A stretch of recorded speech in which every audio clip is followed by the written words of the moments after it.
Et bonjour à toute la Zup, j'espère que vous allez bien. Vous voyez cette personne qui est à mon écran si charmante avec son petit minois rougeoyant grâce à la toile qui la couvre derrière? C'est France Inter et c'est Marine Tondelier. Qui est cette femme? Europe Écologie Les Verts.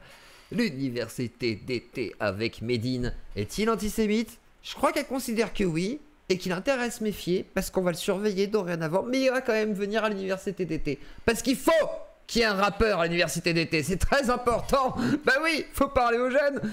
Mais avant ça, un petit générique de la Zieu Claudie quand même, parce que bah, il est où en générique, bordel? Mais bordel, j'ai le droit. Mais ta gueule. Je suis un peu débile, moi. Vous êtes déjà dans une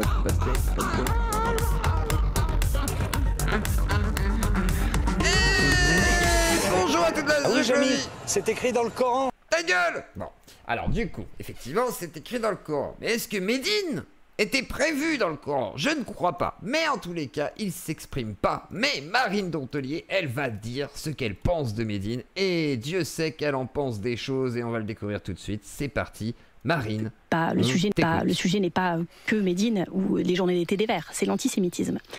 Donc on rappelle quand même, Médine invite à l'université d'été des Verts par Europe Écologie Les Verts, donc LV, et effectivement, tout le monde a souligné qu'il avait fait des quenelles, qu'il avait des positions antisémites, etc. Machin. Et Marine Tondelier va tout nous rappeler, très bien, très professionnel, étonnant même. Et donc on va en parler. L'antisémitisme, c'est ce qui a conduit à l'oppression du peuple juif depuis des millénaires, avec un paroxysme au moment de la Seconde Guerre mondiale, une volonté claire et déterminée d'exterminer les juifs. Et elle parle comme une bonne sioniste. C'est pour ça que vous allez voir, c'est très bizarre. D'Europe, ça a conduit à 6 millions de morts, 2 tiers des juifs d'Europe à peu près qui disparaissent, et avec des méthodes qui jusque-là, dans l'histoire de l'humanité, étaient inimaginables. C'est ça l'antisémitisme, c'est à ça que ça conduit. L'antisémitisme, il faut le condamner et le combattre partout et tout le temps. Les Verts le savent, on est quelques... Et ils le savent plus que les autres, parce qu'ils en ont plus que les autres, peut-être. C'est la question que je me suis posée quand elle a dit ça. Avoir travaillé depuis quelques années, avoir mis en place un groupe de travail sur l'antisémitisme. What? Genre et je trouve ça lunaire en fait, mais c'est intéressant. Ça veut dire aussi certaines choses. C'est genre, Europe Écologie Les Verts a donc créé au sein de son groupe un truc pour lutter contre l'antisémitisme. Sous-entendu, il y en avait sûrement beaucoup. Et c'est assez prégnant à gauche quand même, une forme d'antisémitisme, parce que forcément, si vous êtes pro-palestinien, ça va vite en besogne. Et du coup, il y a des frictions. Et c'est compliqué d'expliquer que bah oui, l'État d'Israël a le droit d'exister quand tu veux en même temps défendre les pauvres Palestiniens, alors que voilà, il y a une histoire de conflit, est compliqué d'allier les deux. Donc effectivement, bon, dans ce parti, je remercie les militants qui ont fait ça, parce qu'à ma connaissance, on est le seul parti à le faire. Après, l'antisémitisme, pour le combattre, il faut le connaître dans toute... oui, effectivement. Dans toutes les formes qu'il peut prendre. Et donc inviter quelqu'un qui en est suspect. Il y a des formes plus ou moins violentes, plus ou moins conscientes, et il y a aussi beaucoup d'antisémitisme insidieux. Quand vous entendez, quand vous lisez un propos antisémite, à relent antisémite, à connotation antisémite, il y a plein de manières de le dire, à la fin c'est le même problème. Donc il n'y a pas besoin de tortiller. Quand c'est antisémite, c'est antisémite. Quand vous entendez ça, il y a deux cas possibles. Soit c'est une personne qui, de manière volontaire, assumée, en le revendiquant, se prévaut d'être... Ah, c'est important ce qu'elle dit. Volontaire, assumé en le revendiquant. Être antisémite, dont acte. Soit... Donc là, Hervé Ryssen. Et c'est souvent le cas aussi dans ce pays, parce que l'antisémitisme peut être aussi très insidieux. Il y a la partie immergée de l'iceberg et le reste.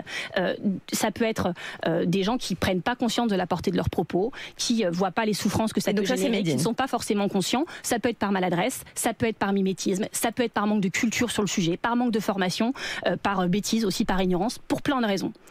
Dans ces cas-là, pour moi, Médine est dans ce cas-là. Mais je vais dire, je suis pas sa porte-parole, je ne suis pas son avocate, c'est à lui de s'expliquer. Vous n'étiez pas obligé de l'inviter ni de maintenir l'invitation. Le tweet dont vous parlez a été fait par ailleurs après l'invitation. Ce que je sais juste, c'est qu'en 2008, pour ceux qui ne connaissent pas ses chansons, il a écrit une chanson qui s'appelle RERD, dans laquelle il dit clairement « L'antisémitisme est un cancer ». Et là, voilà, donc là, c'est clair. Voilà, ça veut dire l'antisémitisme, c'est un problème, on peut rien dire sur les juifs. Bon, à la limite, il dit ça. Pourquoi pas? Bon, il dit ça, mais ça le positionne, d'accord? Qu'on soit tout à fait honnête. Derrière, écoutez ce qu'elle va dire. Là, ça va être intéressant, parce que elle le sait qu'il a été antisémite. Elle le sait. Dans tous les cas, il a appartenu à la sphère soralienne et a partagé en tous les cas ses idées. De fait, aujourd'hui, le doute est encore permis sur certains aspects. Et là, écoutez bien, c'est en mode, on te surveille, Médine, et t'as intérêt à faire ce qu'on me dit. Écoutez. Je connais très peu d'artistes Et là, limite, c'est un discours presque colonisateur, enfin, je sais pas comment dire. français qui soient exprimés aussi clairement sur le sujet, encore moins dans le milieu du rap.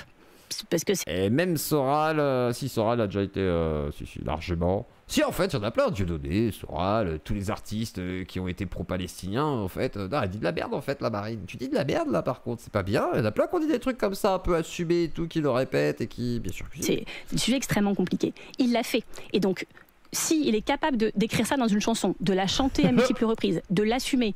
Écoutez, s'il est capable, c'est incroyable ce qu'il est en train de dire. Et de faire ce tweet, on voit bien que on a non, il va être capable, hein. Voilà. Un problème sur le sujet en France, que c'est pas aussi simple que ça. Mais il faut le combattre pied à pied. Mais moi, ce que je vous dis, c'est que si... Alors j'aimerais bien qu'elle précise c'est quoi le problème.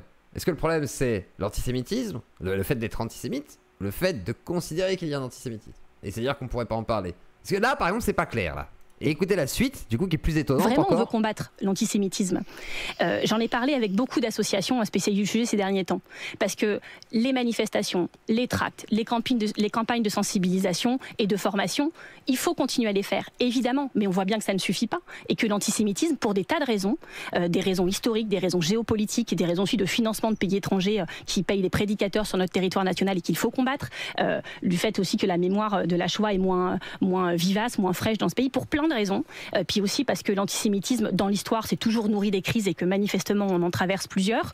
L'antisémitisme est en recrudescence et pour le combattre efficacement on a besoin aussi d'émetteurs qui vont expliquer, comme Médine l'a fait sur d'autres sujets, il a été capable d'expliquer que ce qu'il ressentait comme rappeur racisé élevé dans les quartiers populaires du Havre, il se sentait dans... Voilà, ils sont peut-être plus proches des LGBT, quoi. Une convergence d'oppression avec des personnes victimes d'homophobie. Il a été capable de dire ça.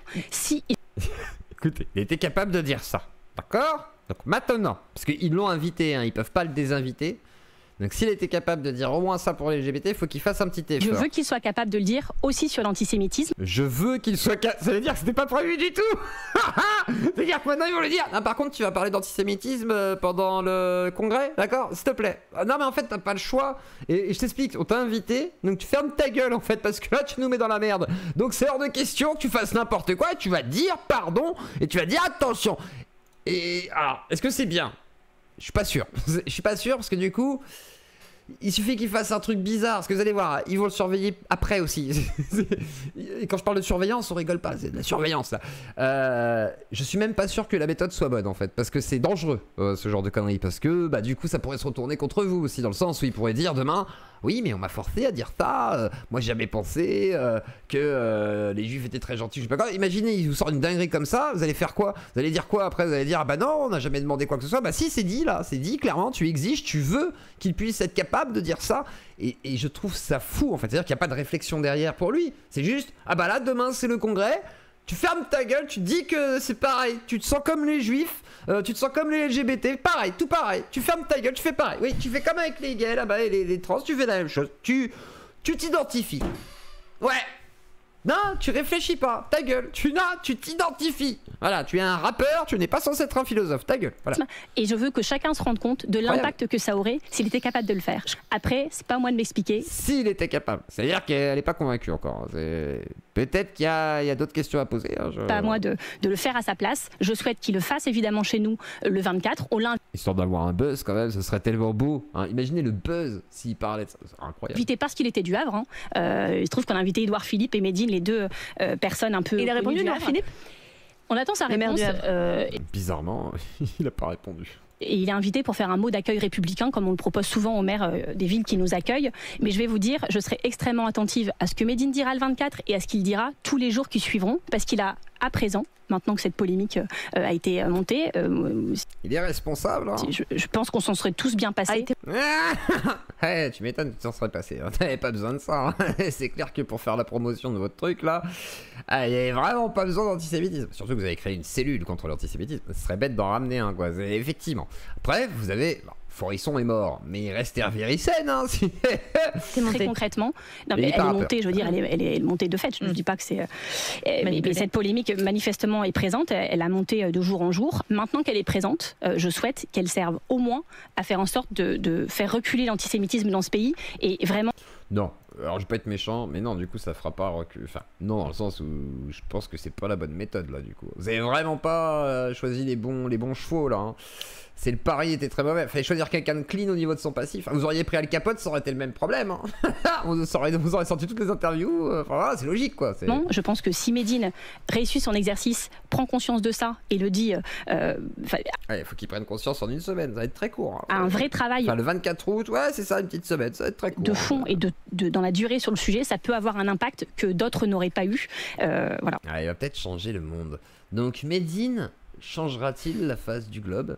Et va-t-il amener la paix en Palestine et en Israël? La question vous est posée à vous aussi, public, et vous en pensez quoi toute cette affaire? Est-ce que vous pensez qu'on essaie de noyer le poisson? Est-ce que vous pensez qu'on veut surveiller Médine du coup et lui dire: ah, tu vas fermer ta petite gueule, tu vas dire ce qu'on t'a dit, parce que bordel de merde, tu vas pas nous foutre dans la sauce, hein, c'est pas le moment, hein. Même si Forisson il fait partie du parti, tu nous fais pas chier. Donc vous devez dire dans les commentaires, mettez un petit pouce bleu, likez, clocher, commentez si vous le pouvez, et si vous ne le faites pas, je sais pas, j'avais pas de chute. Désolé, copain. On n'a pas toujours les mots. Bah oui, c'est parti. Ah, ça s'arrête tout seul. Ah non. N'importe quoi. Je suis un peu je vous jure. Voilà. Dans une